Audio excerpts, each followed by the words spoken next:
11. El misterio de la transmutación del sexo. El 10º paso hacia la riqueza. El significado de la palabra transmutar es, en lenguaje sencillo, el cambio o transferencia de un elemento o forma de energía en otro. La emoción del sexo permite alcanzar un cierto estado mental. Debido a la ignorancia que se tiene sobre el tema, este estado mental suele asociarse con el físico, y los aspectos esencialmente físicos, debido a las influencias impropias a las que la mayoría de las personas ha estado sometida en el proceso de adquisición de conocimiento sobre el sexo, han dejado bastante de lado los mentales. La emoción del sexo tiene en el fondo de sí misma la posibilidad de 3 potencialidades constructivas, que son: 1. La perpetuación de la humanidad. 2. El mantenimiento de la salud, no tiene parangón como agente terapéutico. 3. La transformación de la mediocridad en genio a través de la transmutación. La transmutación del sexo es fácil y sencilla de explicar. Significa el cambio de la mente desde pensamientos de expresión física a pensamientos de alguna otra naturaleza. El deseo sexual es el más poderoso de los deseos humanos. Cuando los hombres se ven impulsados por él, desarrollan agudeza de imaginación, valor, fuerza de voluntad, perseverancia y habilidad creativa desconocidos para ellos en otras ocasiones. El deseo del contacto sexual es tan fuerte e impulsor, que los hombres llegan a arriesgar su propia vida y su reputación para calmarlo. Esta fuerza motivadora, cuando es controlada y dirigida hacia otras líneas, conserva todos sus atributos de agudeza de imaginación, valor, etc. 63. Que pueden ser utilizados entonces como poderosas fuerzas creativas en la literatura, en el arte o en cualquier profesión o empresa, incluyendo, desde luego, la acumulación de riquezas. La transmutación de la energía sexual exige el ejercicio de la fuerza de voluntad, pero vale la pena hacer el esfuerzo a cambio de la recompensa. El deseo de expresión sexual es innato y natural. Ese deseo no puede ni debe ser sumergido ni eliminado. Pero debe proporcionársele una vía de salida a través de formas de expresión que enriquezcan el cuerpo, la mente y el espíritu del hombre. Si no se le proporciona esa vía de salida, por medio de la transmutación, buscará vías de salida mediante canales puramente físicos.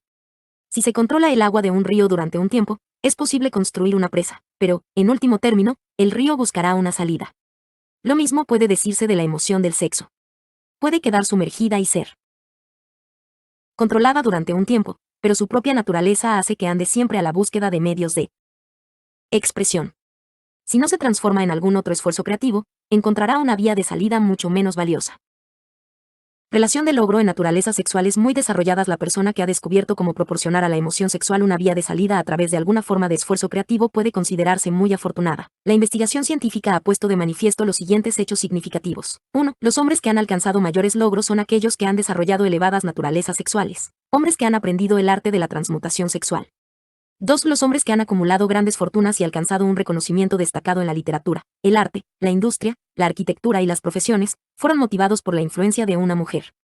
La investigación a partir de la cual se hicieron estos descubrimientos se basó en páginas de biografía e historia de más de 2000 años.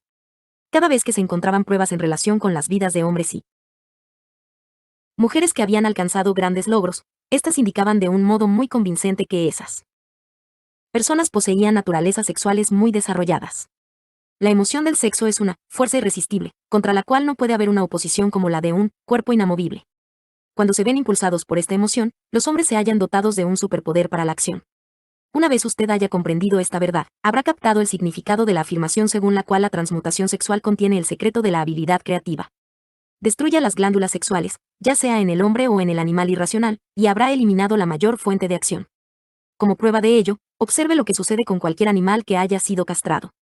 Después de haber sido sexualmente alterado, un toro bravo se convierte en un animal tan dócil como una vaca. La alteración sexual le priva al macho, ya sea hombre o bestia, de toda la capacidad de lucha que lleva dentro. La alteración sexual de la hembra tiene el mismo efecto. LDS 10 estímulos de la mente. La mente humana responde a estímulos por medio de los cuales puede ser excitada, para alcanzar elevados grados de vibración, conocidos como entusiasmo, imaginación creativa, deseo intenso, etc. Los estímulos a los que la mente responde con mayor libertad son: 1. El deseo de expresión sexual. 2. Amor. 3. Un deseo ardiente de alcanzar fama, poder o ganancias financieras, dinero. 4. Música. 5. Amistad entre personas del mismo sexo, o con las del sexo opuesto. 6. Una alianza de equipo de trabajo, basada en la armonía de dos personas o más que se alían entre sí para el progreso espiritual o temporal.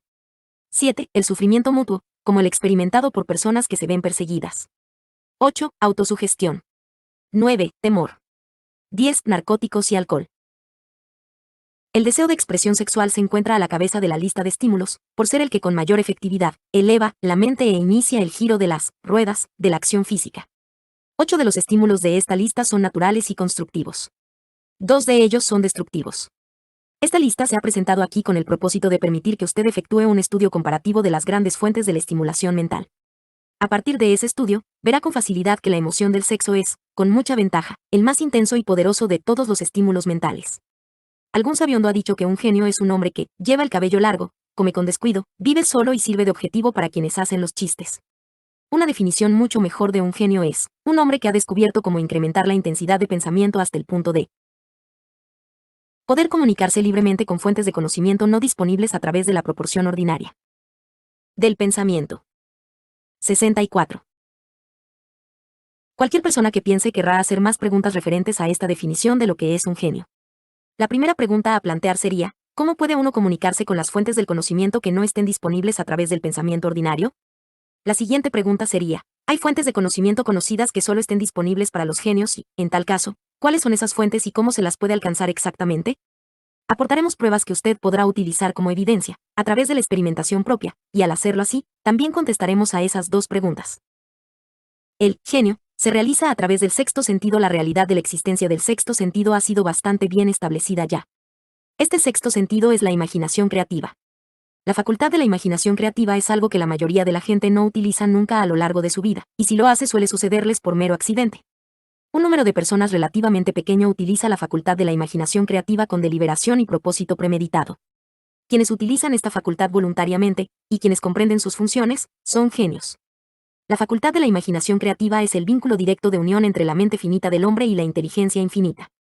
Todas las denominadas revelaciones, a las que uno se refiere en el ámbito de la religión, y todos los descubrimientos de principios básicos o nuevos en el campo de la invención, se producen por medio de la facultad de la imaginación creativa. De donde surgen los presentimientos. Cuando en la mente de una persona surgen ideas o conceptos, a través de lo que popularmente se denomina un presentimiento o intuición, estos proceden de una, o más, de las siguientes fuentes. 1. La inteligencia infinita. 2. El propio subconsciente, donde se halla almacenada toda impresión sensorial y todo impulso de pensamiento que ha llegado alguna vez al cerebro a través de cualquiera de los 5 sentidos. 3. De la mente de alguna otra persona que acaba de expresar el pensamiento, o que esboza o describe la idea o concepto a través del pensamiento consciente. 4. Del almacén subconsciente de la otra persona. No existen otras fuentes conocidas de las que se puedan recibir ideas, inspiradas, o presentimientos. Cuando la acción del cerebro ha sido estimulada por medio de uno, o más, de los 10 estímulos mentales, esa acción tiene el efecto de elevar al individuo muy por encima del horizonte del pensamiento ordinario, y le permite visionar distancia, perspectiva y calidad de pensamientos no disponibles en el plano inferior, como los que se producen cuando uno se halla enfrascado en la solución de los problemas de la rutina empresarial y profesional. Cuando uno se eleva hasta ese nivel de pensamiento más alto por medio de cualquier forma de estimulación mental, un individuo ocupa casi la misma posición que otro que ha ascendido en un avión hasta una altura desde la que puede observar más allá de la línea del horizonte que limita su campo de visión cuando se encuentra en tierra. Es más, mientras se encuentra en ese nivel de pensamiento elevado, el individuo no se ve atado por ninguno de los estímulos que circunscriben y limitan su visión mientras afronta los problemas de ganar lo suficiente para cubrir las 3 necesidades básicas que tiene planteadas: alimento, ropa y cobijo. Se encuentra entonces en un mundo de pensamiento del que se han eliminado con tal efectividad los pensamientos cotidianos y ordinarios, como lo están los valles y colinas y otras limitaciones de la visión física para el que se encuentra en un avión. Mientras se encuentra en este plano exaltado del pensamiento, la facultad creativa de la mente obtiene libertad para la acción. De ese modo se ha despejado el camino para el funcionamiento del sexto sentido. El individuo se vuelve receptivo a ideas que no hubieran acudido a su mente en otras circunstancias. El sexto sentido es la facultad que marca la diferencia entre un genio y un individuo ordinario. El incremento de la capacidad creativa. La facultad creativa se hace más alerta y receptiva a factores que se originan fuera del subconsciente del individuo, y ello sucede en mayor medida cuanto más se la utiliza, más se basa en ella el individuo y más le plantea exigencias de impulsos para el pensamiento. Esta facultad se puede cultivar y desarrollar solo a través del uso. Aquello que conocemos como conciencia opera por completo a través de la facultad del sexto sentido. Los grandes artistas, escritores, músicos y poetas llegaron a serlo porque adquirieron la costumbre de confiar en la pequeña voz silenciosa, que nos habla desde dentro a través de la facultad de la imaginación creativa. Se trata de un hecho bien conocido por las personas que poseen una imaginación aguda, el que sus mejores ideas proceden de los denominados presentimientos. Hay un gran orador que no alcanza la grandeza hasta que no cierra los ojos y empieza a confiar por completo en la facultad de la imaginación creativa. Cuando se le preguntó por qué cerraba los ojos justo antes 65. Del clímax de su oratoria, contestó, lo hago porque entonces hablo a través de ideas que me llegan desde fuera de mí. Uno de los financieros mejor conocidos y de mayor éxito de Estados Unidos tenía el hábito de cerrar los ojos durante 2 o 3 minutos antes de tomar una decisión. Cuando se le preguntó por qué lo hacía, contestó, con los ojos cerrados soy capaz de usar una fuente de inteligencia superior. Como consigue un inventor sus mejores ideas mediante el proceso de cultivar y utilizar la facultad creativa, el ya fallecido Dr. Elmer R. Gates, de Chevy Chase, Maryland, creó más de 200 patentes útiles. Su método es significativo e interesante al mismo tiempo para todo aquel que se siente interesado por alcanzar el estatus de genio, a cuya categoría perteneció el Dr. Gates, sin el menor género de dudas. El Dr. Gates fue uno de los científicos más grandes del mundo, aunque menos conocidos del gran público. En su laboratorio disponía de lo que él denominaba su sala de comunicación personal. Era una estancia a prueba de ruidos, y dispuesta de tal modo que todo destello de luz podía ser eliminado. Estaba equipada con una pequeña mesa, sobre la que siempre tenía una libreta. Delante de la mesa, en la pared, había un panel de conmutadores eléctricos que controlaban las luces. Cuando el Dr. Gates quería usar las fuerzas disponibles para él a través de su imaginación creativa, entraba en la sala, se sentaba ante la mesa, apagaba las luces y se concentraba en los factores conocidos del invento en el que estaba trabajando. Allí permanecería en esa posición hasta que las ideas empezaban a aparecer en su mente en conexión con los factores del invento desconocidos. En cierta ocasión, las ideas acudieron a su mente con tal rapidez que se vio obligado a escribir durante casi 3 horas. Cuando los pensamientos dejaron de fluir y examinó las notas que había tomado, descubrió que contenían una minuciosa descripción de principios sin parangón alguno entre los datos conocidos del mundo científico. Además, la respuesta a su problema quedó inteligentemente presentada en aquellas notas. El Dr. Gates se ganaba la vida, sentándose para recibir ideas, destinadas a individuos y corporaciones. Algunas de las más grandes empresas estadounidenses le pagaron importantes cantidades por hora, solo por sentarse para recibir ideas. La facultad de razonamiento suele resultar defectuosa porque, en buena medida, se ve guiada por la 67. El mayor de los estimulantes de la mente en la historia no faltan ejemplos de hombres que alcanzaron el estatus de genio como resultado del uso de estimulantes mentales artificiales, ya sea en forma de alcohol o de narcóticos. Edgar Allan Poe escribió El Cuervo cuando se hallaba bajo la influencia del licor, soñando sueños que ningún mortal se atrevió a soñar jamás. James Whitcomb Riley escribió lo mejor de su producción literaria hallándose bajo la influencia del alcohol. Quizá fuera así como viera, el ordenado entrelazamiento de lo real y del sueño, el molino por encima del río y la niebla por encima de la corriente. Robert Burns escribió sus mejores páginas estando intoxicado. Por los tiempos de antaño, cariño mío, tomaremos una taza de amabilidad ahora, por los tiempos de antaño. Pero recordemos también que muchos de esos hombres terminaron por destruirse a sí mismos. La naturaleza ha preparado sus propios venenos con los que los hombres pueden estimular sus mentes para conectar con esos pensamientos, exquisitos y raros, que proceden, nadie sabe de dónde. Jamás se ha encontrado sustitutivo alguno satisfactorio de los estimulantes naturales. Es un hecho bien conocido por los psicólogos que existe una relación muy estrecha entre los deseos sexuales y las urgencias espirituales, un hecho que explica el comportamiento peculiar de la gente que participa en las orgías como renacimientos religiosos, comunes entre los pueblos primitivos. Las emociones humanas son las que gobiernan el mundo y las que establecen el destino de la civilización. La gente se ve influida en sus acciones no por la razón, sino por los sentimientos. Las emociones, y no la razón fría, son las que ponen en movimiento toda la facultad creativa de la mente. Y la más poderosa de todas las emociones humanas es la del sexo. Hay otros estímulos mentales, algunos de los cuales hemos citado. Pero ni uno solo de ellos, ni todos ellos combinados, puede igualar el poder impulsor del sexo. Un estimulante mental es cualquier fuerza que aumente de forma temporal o permanente la intensidad del pensamiento. Los 10 grandes estimulantes descritos con anterioridad son aquellos a los que se recurre con mayor frecuencia.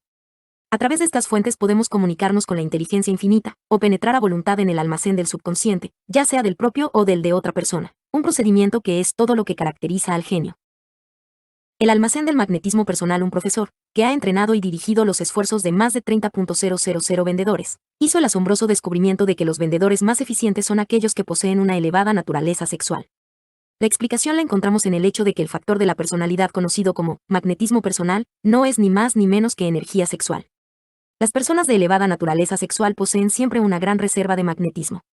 Esta fuerza vital puede ser utilizada, a través del cultivo y la comprensión de la misma, como un elemento de gran ventaja en las relaciones entre las personas. Es posible comunicar esa energía a los demás a través de los siguientes medios. 1. El apretón de manos.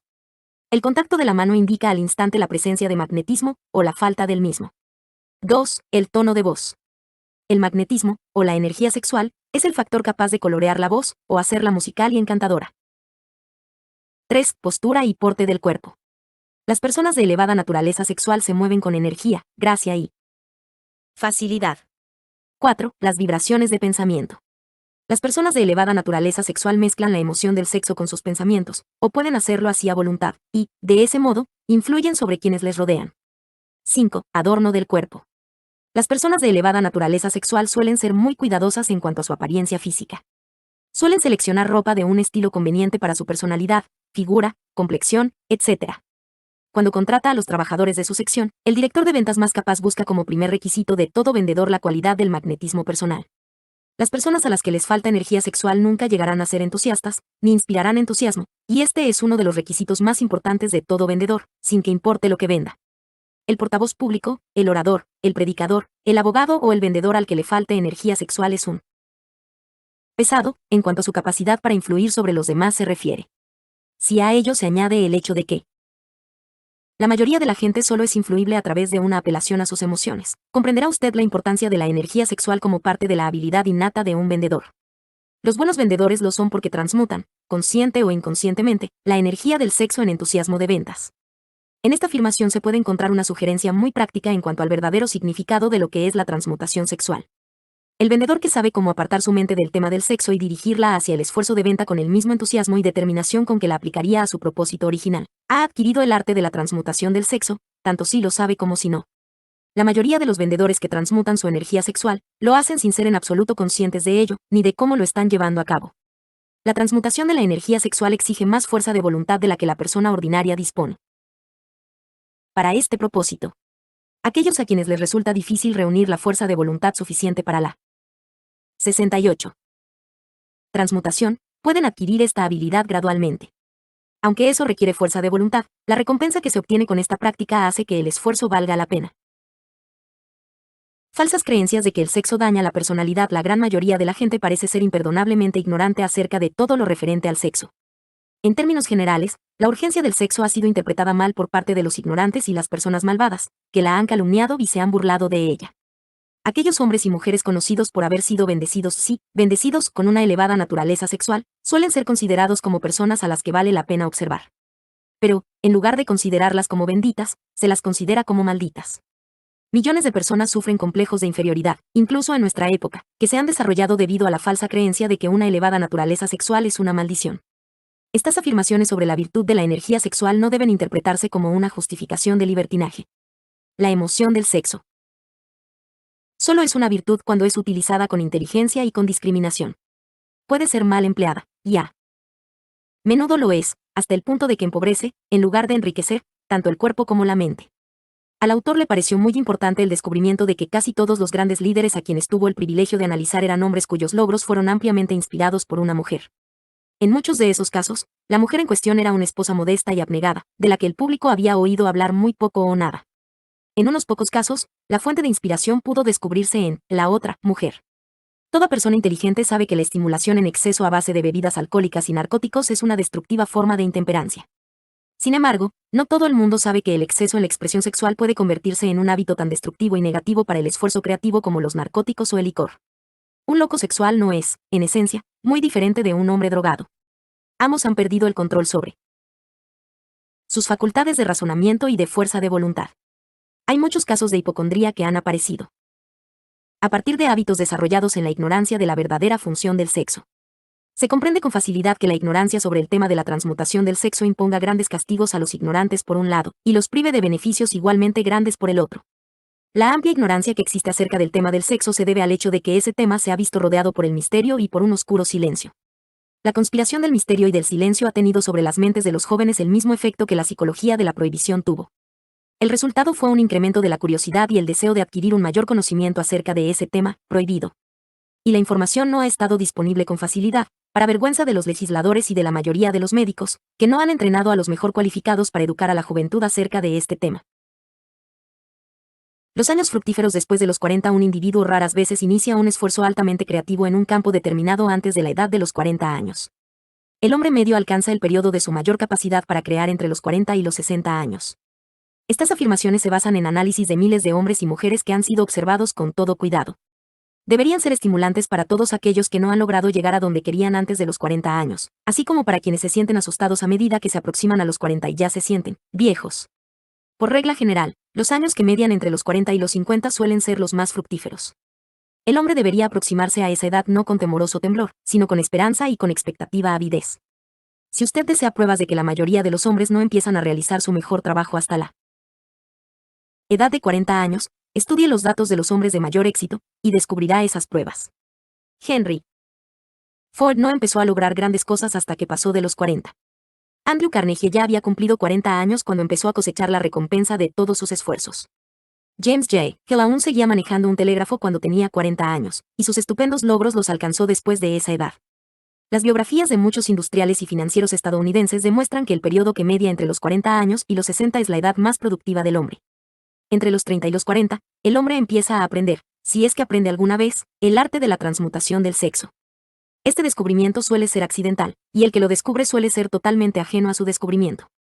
Es posible que observe que su poder de logros ha aumentado hacia la edad de 35 años o 40, pero, en la mayor parte de los casos, no está familiarizado con la causa que ha producido ese cambio. Esa naturaleza empieza a armonizar las emociones del amor y el sexo en el individuo entre los 30 y los 40 años, de tal modo que la persona puede usar esas grandes fuerzas y aplicarlas unidas como estímulos para la acción. Llame a la central eléctrica de sus emociones. El sexo, por sí solo, es un poderoso estímulo para la acción, pero sus fuerzas son como las de un ciclón, y a menudo resultan incontrolables. Cuando la emoción del amor empieza a mezclarse con la emoción del sexo, el resultado es la calma de propósito, la adopción de la postura, la exactitud del juicio, y el equilibrio. ¿Qué? 69. Persona que haya alcanzado la edad de 40 años es tan desafortunada como para no poder analizar estas afirmaciones y corroborarlas con su propia experiencia. Cuando se ve impulsado por su deseo de agradar a una mujer, basándose únicamente en la emoción del sexo, un hombre puede ser capaz, y por lo general lo es, de alcanzar un gran logro, pero es muy posible que sus acciones sean desorganizadas, estén distorsionadas y resulten destructivas. Cuando se ve impulsado por su deseo de agradar a una mujer, basándose únicamente en la motivación del sexo, un hombre es capaz de robar, engañar, e incluso de asesinar. Pero cuando la emoción del amor se mezcla con la del sexo, ese mismo hombre guiará sus acciones con mayor cordura, equilibrio y razonamiento. El amor, el romanticismo y el sexo son emociones capaces de impulsar a los hombres a alcanzar alturas de superlogros. El amor es la emoción que sirve como una válvula de seguridad, que asegura equilibrio, porte y esfuerzo constructivo. Cuando estas tres emociones se combinan, son capaces, por sí solas, de elevarlo a uno a la altura de un genio. Las emociones son estados de la mente. La naturaleza ha proporcionado al hombre una química de la mente, que opera de una manera similar a los principios de la química de la materia. Es un hecho bien conocido que, con la ayuda de la química de la materia, un químico puede crear un veneno mortal mezclando ciertos elementos, ninguno de los cuales es nocivo si se toma por sí solo en las proporciones correctas. Del mismo modo, las emociones se pueden combinar de tal forma que produzcan un veneno mortal. Cuando las emociones del sexo y los celos se mezclan, una persona puede convertirse en una bestia de mente. La presencia de una emoción destructiva, o de varias, en la mente humana, a través de la química de la mente, constituye un veneno capaz de destruir el sentido de justicia y equidad de la persona. El camino que conduce al genio lo emprenden el desarrollo, el control y el uso del sexo, el amor y el romanticismo. En resumen, el proceso se desarrolla como sigue. Estimula la presencia de estas emociones como los pensamientos dominantes en la mente de uno, y desanima la presencia de todas las emociones destructivas. La mente es una criatura de hábito. Se esfuerza por alcanzar los pensamientos dominantes de los que se alimenta. Gracias a la facultad de la fuerza de voluntad, es posible desanimar la presencia de cualquier emoción, y estimular la presencia de otra. No es difícil alcanzar el control de la mente a través del poder de la voluntad. El control es la consecuencia de la perseverancia y del hábito. El secreto del control radica en la comprensión del proceso de la transmutación. Cuando cualquier emoción negativa se presenta en la mente de uno, puede ser transmutada en otra positiva o constructiva mediante el simple procedimiento de cambiar los pensamientos que se tienen. El único camino que conduce al genio es el esfuerzo voluntario y consciente. Un hombre solo podrá alcanzar grandes alturas de logros financieros o empresariales gracias a la fuerza impulsora de la energía sexual, pero la historia está llena de pruebas de que uno puede llevar consigo, como así suele suceder, ciertos rasgos de carácter que lo privan de su habilidad para conservar o disfrutar de su fortuna. Vale la pena analizar, pensar y meditar en ello porque aquí se afirma una verdad cuyo conocimiento puede resultar muy útil, tanto a las mujeres como a los hombres. La ignorancia de este hecho ha costado a muchos miles de personas la pérdida de su privilegio de la felicidad, aun a pesar de que posean riquezas.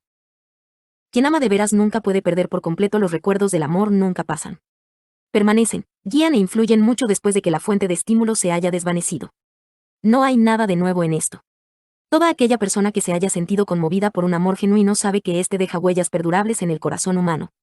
El efecto del amor perdura porque la naturaleza del amor es espiritual.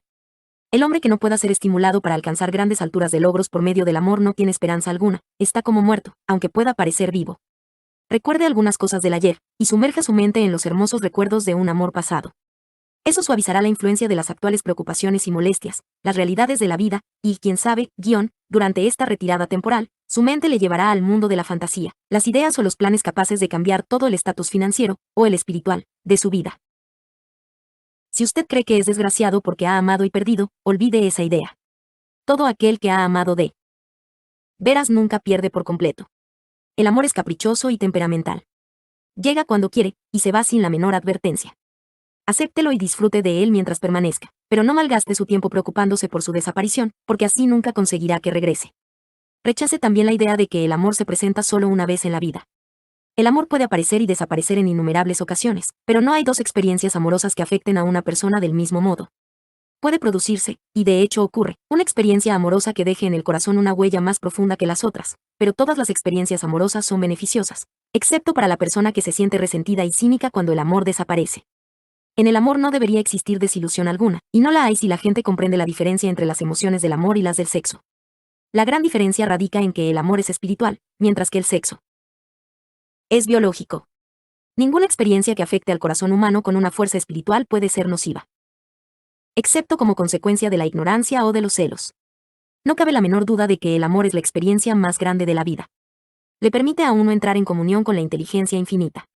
Cuando se mezcla con las emociones del romanticismo y del sexo, puede 70. Conducirle a uno muy alto por la escalera del esfuerzo creativo.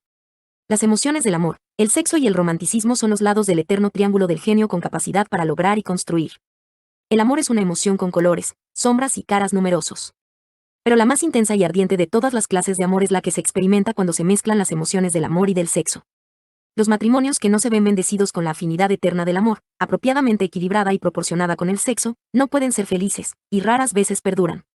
El amor, por sí solo, no proporcionará felicidad en el matrimonio, como tampoco el sexo, por sí solo, lo hará. Cuando estas dos hermosas emociones se mezclan, el matrimonio puede producir un estado mental cercano al espiritual que se llega a conocer en este plano terrenal.